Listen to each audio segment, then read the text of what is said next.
안녕하세요 여러분, EDM IELTS의 헤더입니다. 이번에 기본 다지기 리딩 강의로 여러분들을 찾아뵙게 되었는데요. 오늘은 첫 강의이니만큼 여러분들께 IELTS 리딩에 대해서 간략하게 설명해 드리도록 하겠습니다.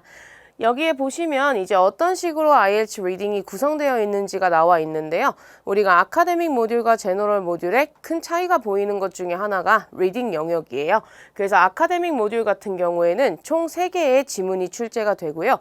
학술지에서 발췌했던 만큼 약간 학술적인 내용들이 많이 들어 있습니다. 그래서 여기에 나와 있는 주제들 보시면 뭐 환경, 과학, 역사, 심리학 이런 것들이 출제가 되기 때문에 우리가 보기에 굉장히 생소한 그런 주제들이 나올 수 있다라는 게 특징이고요.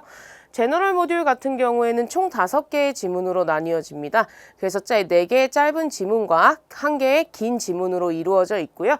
여기에서는 섹션으로 이제 나눕니다. 그래서 아카데믹은 passage 1 to 3 이런 식으로 부르게 되는데 제너럴 모듈 같은 경우에는 섹션 1 to 3 이렇게 나뉘어진다고 보시면 돼요. 그래서 섹션 1, 섹션 2에는 2개씩 짧은 지문들이 들어있는데요.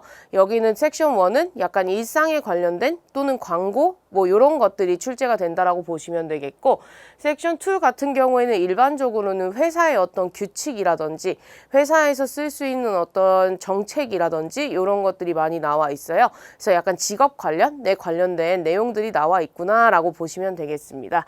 섹션 3 같은 경우에는 아카데믹 모듈과 동일하게 학술지에서 발췌한 긴 지문이 출제가 된다라고 보시면 되겠습니다. 그래서 약간씩 파스지마다 조금 길이 차이는 있는데요. 일반적으로 1000단어에서 1500단어 정도라고 보시면 돼요. 그래서 우리가 A4 용지로 따지면 한 바닥 그리고 뒤에 좀 반 정도까지 내려오는 게 일반적인 지문 어떤 길이인데, 그리고 뭐 이제 3로 넘어갈수록 그게 조금씩 더 길어지는 형태라고 보시면 되겠습니다. 그리고 제너럴 같은 경우에도 아카데믹과 동일하게 마지막 섹션은 긴 지문이니 그 부분 참고들 하시고요. 총 시험 시간은 60분입니다. 근데 우리가 이제 뭐 리스닝을 페이퍼 시험으로 보시는 경우에 우리가 answer transfer time이라고 해서 답안지를 작성하는 시간을 따로 주죠. 근데 실제로 리딩에서는 그런 답안을 작성하는 시간을 따로 주지 않기 때문에 그 부분도 꼭 유념해 두셔야 되고요.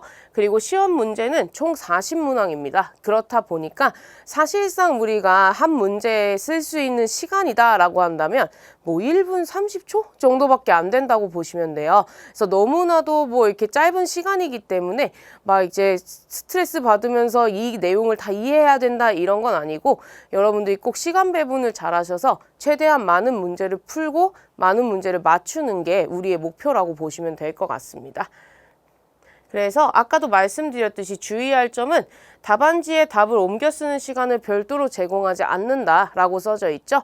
그래서 페이퍼 시험도 마찬가지고 컴퓨터 시험도 마찬가지로 여러분들에게 답안 작성하는 시간을 포함해서 60분을 주는 거기 때문에 그거 꼭 유념해 두시고 내가 몇 분을 답안을 작성해야 되는 건지 이 부분을 꼭 생각해 보시고 문제를 푸시길 바랍니다. 자, 이게 이제 마킹 스킴입니다. 그래서 여기에는 아카데믹 모듈이 나와 있고요. 이제 리딩 같은 경우에도 내가 목표로 하는 점수가 몇 점이고 그 점수를 얻으려면 40문항 중에서 몇 문제를 맞아야 되는가 이 부분에 대한 설계를 좀 하는 게 필요해요. 그래서 특히나 이제 뭐 많은 학생분들이 6.5에서 7.0 이렇게 목표로 하시는데 6.5 같은 경우에는 27개에서 29개라고 나와 있죠.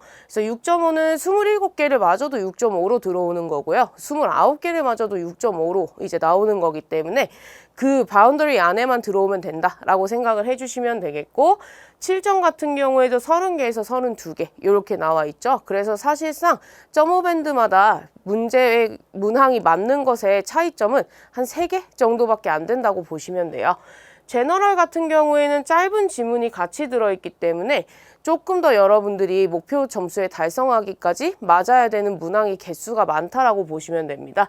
그래서 우리가 방금 전에 아카데믹 모듈에서는 6.5를 받으려면 27개에서 29개를 맞아야 된다라고 했는데, 여기 제너럴을 보시면 32개에서 33개를 맞아야 된다라고 주어져 있죠. 그래서 실질적으로 어떻게 보면은 제너럴은 문제라든지 지문이 좀 더 짧은 대신에 우리가 문항을 더 맞아야만 실질적으로 목표 점수에 달성할 수 있다라고 보시면 되겠습니다.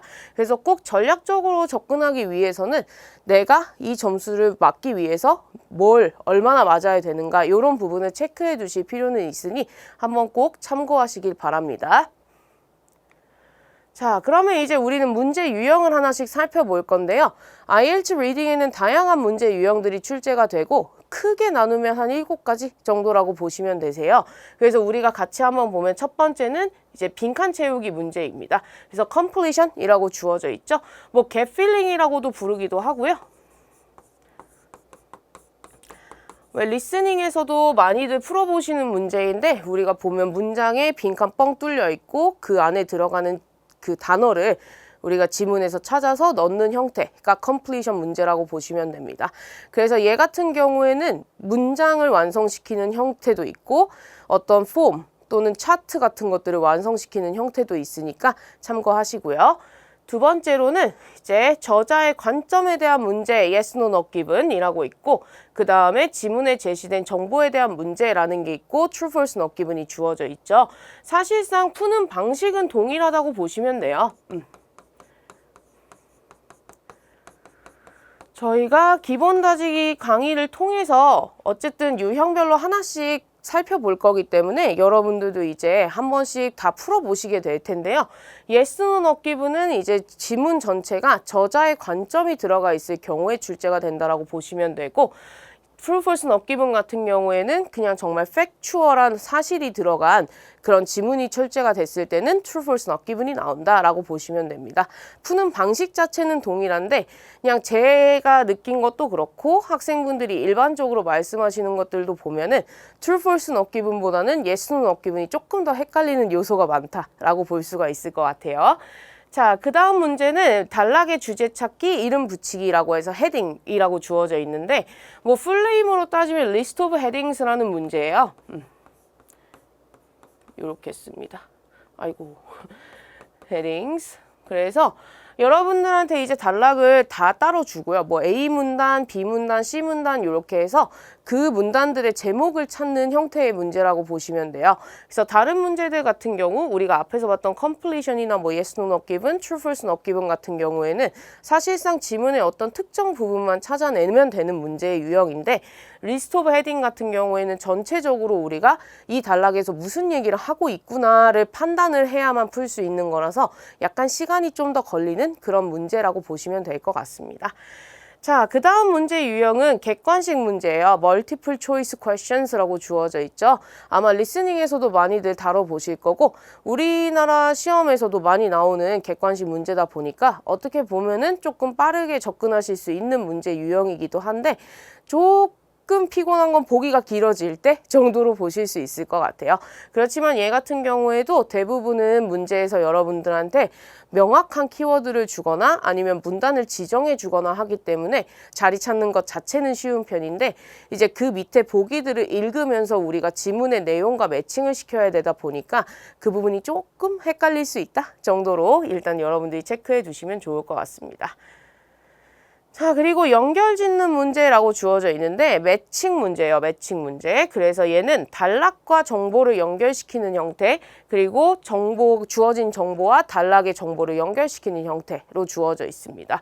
그래서 여기에서 두 가지로 이제 또 나뉘어지는데요. 첫 번째는 paragraph 매칭이라고 하고요.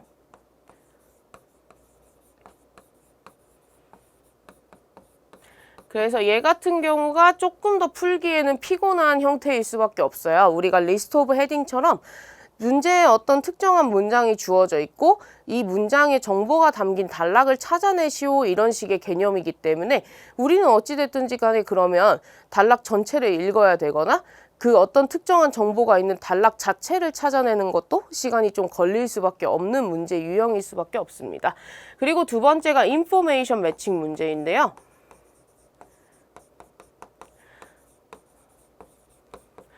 얘는 교재에도 실려 있지만 문제에서 뭐 이렇게 박스 해가지고 여러분들한테 뭐 사람 이름을 주거나 어떤 특정한 디바이스 이름을 주거나 아니면 연도 같은 것들을 주면서 우리가 이제 문제에 나와 있는 문장과 위에 있는 정보를 이제 연결시키는 형태인 겁니다. 그래서 그걸 하기 위해서는 여러분들이 실제로 지문에 있는 정보를 꼼꼼하게 읽어보시긴 해야 되겠지만 상대적으로 이 주어진 정보 자체가 지문상에서 찾아내기에 어려운 애들은 아니거든요. 그래서 로케이션이 편하면 아무래도 좀 더 빠르게 풀 수 있기 때문에 저는 얘보다는 얘가 좀 더 낫다라고 생각하고 있습니다. 자, 마지막 문제 한번 볼게요. 단답형이라고 해서 short answers라고 주어져 있죠. 뭐 쉽게 말하면 주관식 문제입니다. 그래서 얘 같은 경우엔 대부분 6화 원칙으로 여러분들한테 질문을 던지고요. 그 다음에 우리가 지문에서 정보를 찾아서 이제 주관식 형태로 답을 적어내는 문제 유형이라고 보시면 되겠어요. 그래서 자주 나오는 것들은 이렇게 이제 우리가 7가지 정도로 정리를 할 수 있겠고, 여러분들이 이제 한 번씩 다 이 기본 다지기 리딩 강의를 통해서 풀어보고 이제 어떤 부분에 클루가 있는지 같이 체크해 보도록 할 겁니다. 자, 그래서 우리는 이제 꿀팁이라고 제가 이름을 붙여놨는데요. 이 부분 같은 경우에는 사실상 리딩을 풀 때 우리가 조금 유념했으면 좋겠는 사항들 정도로 이해하시면 좋을 것 같아요. 그래서 일단 첫 번째로는 제목과 부제목을 빠르게 확인하자라고 주어져 있는데, 생각보다 제목을 읽으면 이 내용이 어떤 거겠구나라는 것의 파악이 좀 더 빨라지고요. 부제목까지 주어져 있다라고 하면 훨씬 더 그게 편해져요. 그래서 여러분들이 그런 부분들을 한번 먼저 읽어보시고 문제로 넘어가셔서 키워드 체크를 하시고 이렇게 하는 게 저는 권장하는 바이긴 합니다. 그리고 두 번째로는 우리가 이제 반드시 문제부터 확인을 해야 된다라고 적혀져 있는데요. 여러분들이 사실 우리는 이렇게 시간 내에 압박을 받으면서 많은 문항을 풀어야 되는 상황이다 보니까 어떻게 보면 되게 약간 멘붕이 올 수 있는 그런 상황이란 말이에요. 그래서 이런 부분들을 좀 타파하기 위해서는 여러분들은 어쨌든 문제를 빨리 읽고 거기에서 키워드를 잡아서 우리는 빠르게 지문의 정보를 확인하고 읽고 매칭하고 이런 형태가 좀 습관화되어야 합니다. 그래서 이 부분에서 이제 문제를 읽으면서 지문이 어떤 내용인지 대략적으로 파악을 할 수가 있고요. 키워드에 따로 표기를 해주자라고 주어져 있죠. 그래서 사실 키워드라는 거는 답은 아니에요. 답은 아니지만 우리가 지문에서 정보를 좀 더 빠르게 찾을 수 있는 그런 어떤 요소들이라고 보시면 되겠습니다. 그래서 우리가 이 부분에서는 키워드는 명사가 대부분이에요. 그래서 사람 이름이나 연도나 지역 같은 것들은 어쩔 수 없이 눈에 띌 수밖에 없기 때문에 그런 애들은 밑줄을 쳐놓을 만한 거죠.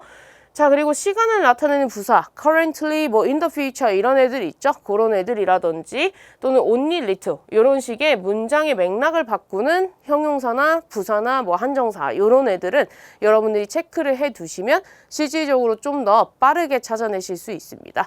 그리고 true, false, not given 같은 경우에는 특히나 이런 only little 같은 단어들이 상당한 역할을 하기 때문에 문제에서 보이면 꼭 체크해 두세요.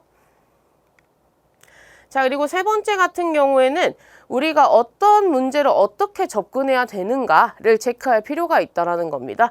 그래서 문제 같은 경우에는 리딩은 여러분들이 처음부터 막 쭉 읽어가면서 푸시는 분들도 생각보다 꽤 많거든요.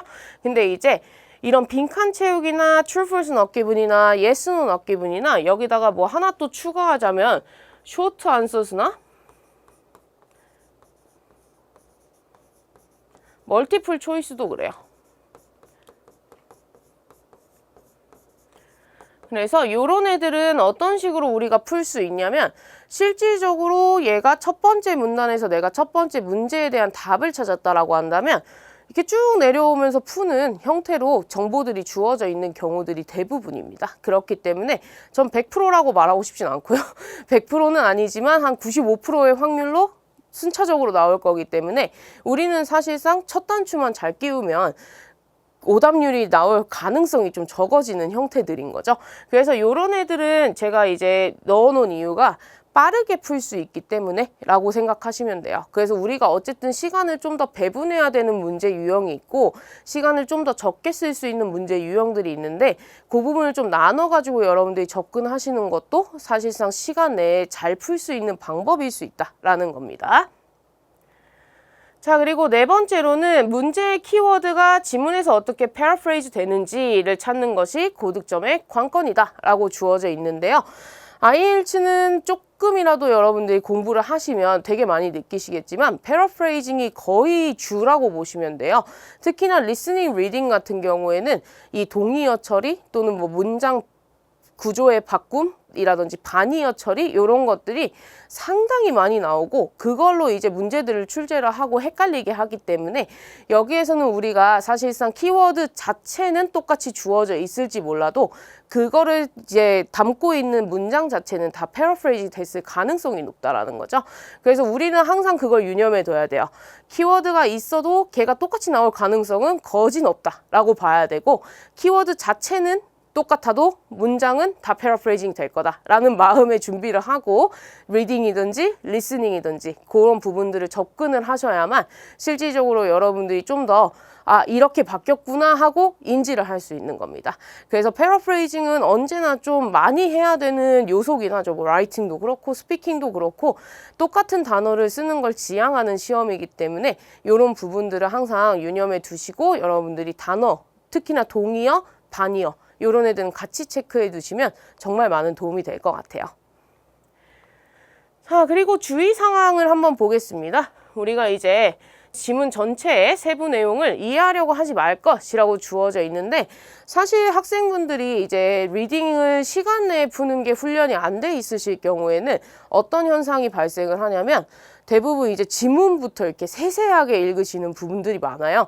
틀리진 않아요. 그 방법이 틀렸다는 건 아니고 그 방법이 나한테 맞으면 그것도 좋아요. 그것도 매우 좋은 방법이지만 실제로 그렇게 될 경우에는 굉장히 속독이 좀 체득화된 분들이 좀 더 유리하다라고 볼 수가 있어요. 그렇기 때문에 뭔가 이렇게 우리는 이 내용을 이해해야만 풀 수 있는 건 아니거든요.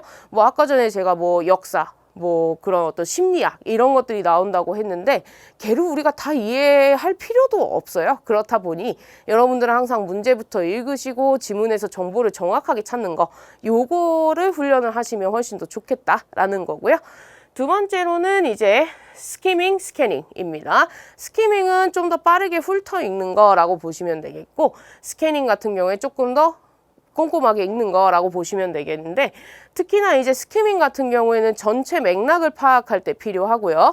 스캐닝 같은 경우에는 문제를 정확하게 읽어야 될 때 필요합니다. 그래서 전체적으로 우리는 계속해서 이 두 스킬을 리딩에서 사용을 해야 됩니다. 세 번째로는 나의 배경 지식으로 답을 작성하지 말아라 라고 나와 있는데 특히나 많이 보여지는 부분은 true, false, not given 또는 yes, no, not given 부분입니다. 그래서 학생분들이 이제 어떤 키워드를 지문에서 찾아내면은 이거 있잖아? 약간 이렇게 조금 생각하고 넘어가 버리시는 경우들이 꽤 있는데 그렇게 되면은 굉장히 높은 확률로 오답이에요. 그래서 우리가 일반적으로 생각하는 그런 어떤 커먼 센스라든지 이런 게 아니라 우리는 사실상 그냥 문제에 나와 있는 지문의 정보를 정확하게 찾아내는 것 자체가 목적이기 때문에 너무 막 이렇게 내가 많은 생각을 하실 필요가 없다라는 겁니다. 그래서 뭔가 이런 거 같은데? 라는 생각을 일단은 버리시는 게 가장 중요하다라고 보시면 돼요. 자, 그리고 네 번째로는 시간 관리를 잘해라 라고 나와 있는데 사실 저는 개인적으로는 정확성 먼저 그 다음에 시간 관리가 후속이라고 보거든요. 그래서 실제 시험이 나는 한 달이 남았다라고 한다면 2주 정도는 정확하게 푸는 연습을 하시고 2주 정도는 시간에 맞춰서 푸는 연습을 하시고 하는 게 필요하다라고 생각을 하는데요. 이게 사실 또 시험마다 난이도가 또 다르기도 하고 일반적으로는 파시지 1이 쉽기는 하지만 어떤 날에는 파시지 1이 제일 어렵고 이런 경우들도 있거든요. 그래서 그냥 제가 제시하는 방법은 학생분들한테 저는 이제 2달 정도 수업 시험 준비를 한다라고 치면 한 달은 정확성 높이는 데 좀 더 포커스를 맞추고 나머지 한 달은 시간 배분을 해요. 그래서 우리가 실제 시험에서는 파시지 1 같은 경우에는 일반적으로 제일 짧으니까 저는 짧게 두라고 하거든요. 15분 정도. 파시지 2도 비스무리하니까 한 15분 정도 배치해 두시는 게 좋고 파시지 3는 한 25분 정도를 그래도 할애하는 게 좋다라고 봅니다. 왜냐하면 제 경험상 저자의 관점 같은 게 나오는 거는 파시지 3가 훨씬 더 많기는 하거든요. 그래서 당연히 그날의 시험의 난이도에 따라서 여러분들이 그 시간은 조절을 하시기는 하셔야겠지만 그냥 일반적 관점으로 봤을 때는 이런 식으로 저는 시간 배분을 하라고 학생분들한테 어드바이스를 드려요. 그리고 5분이 남죠. 요때 이제 안서 트랜스퍼를 하는 겁니다. 답안 작성을 하는 거죠.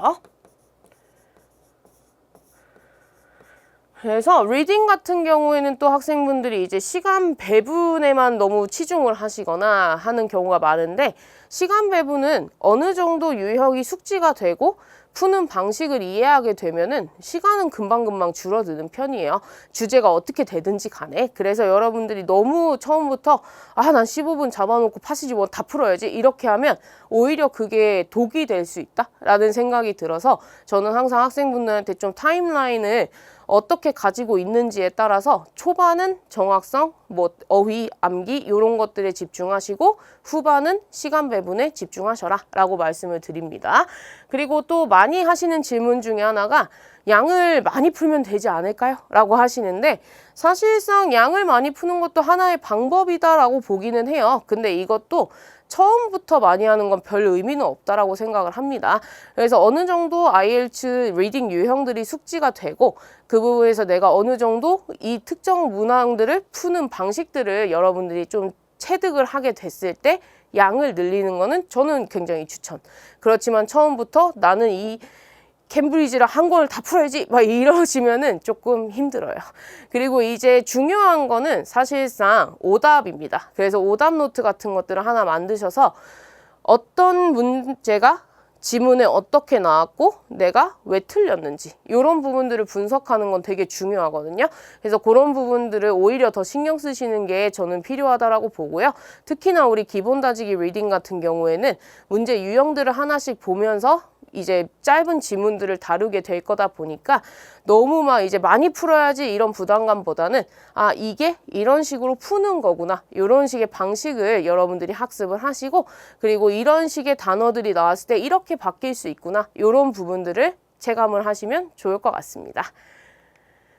그래요. 그러면 이제 저는 첫 강의로 여러분들에게 IELTS 리딩을 조금 설명을 드렸는데요. 말씀드렸다시피 우리 기본 다지기 리딩에서는 전체적으로 IELTS 리딩에서 나오는 유형들을 하나씩 살펴볼 거고 짧은 지문을 통해서 어떤 식으로 접근해야 되는지 접근법을 배우게 될 거니까 꼭 여러분들이 강의를 들으시기 전에 문제를 좀 풀어보시고 강의를 듣고 문제 풀이를 들으신 다음에 오답 노트까지 해보시는 습관을 들이시면 좋을 것 같습니다. 오늘 1강은 여기까지고요. 저는 다음 시간에 다른 강의로 찾아뵙겠습니다. 수고하셨습니다. 감사합니다.